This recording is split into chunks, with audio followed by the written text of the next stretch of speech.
but I don't feel like this movie accurately portrays the vast majority of what you deal with when you're dealing with someone with mental illness. I see.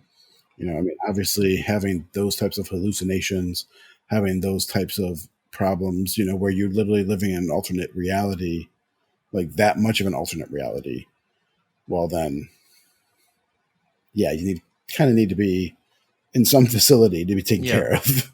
Yeah. Because if he was living that out in the streets, I mean, like, he'd hurt Right. someone.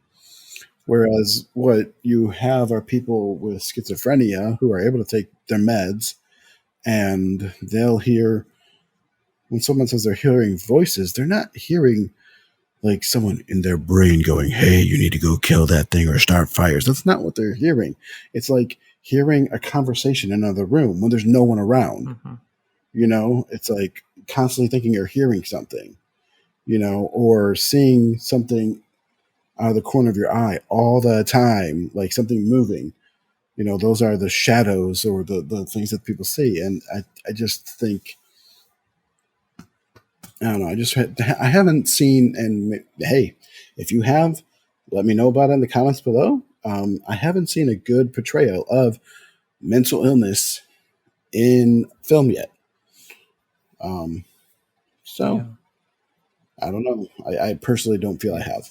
Not the typical stuff that people deal with. And I guess what I'm saying by typical and have to deal with, what I mean by that is that these people still have to live in the community with everybody and go and work with people who don't have those problems. Yeah. So not someone who's in an institution, not someone who, is put away or has killed someone and has been locked away, but like the average person who is still out there on the streets just trying to get by. Like we're all trying to get by. So basically But has this extra your problem. argument is that the movie portrays it as if the majority of mentally ill people are like the people that are on this island. Is that kind of what you're saying? Kind of, but not really, because I know they're not saying that, but I feel like people might come away from it with that idea of like, oh, that generalization, because people are mainly because it's being praised as a good representation for people dealing with mental illness. And it's like, well, no, maybe it's good way to deal with people who have gone criminally insane, but I don't think I would say this is a good representation of how to deal with people who struggle with day-to-day mental illness. Okay, I can see that.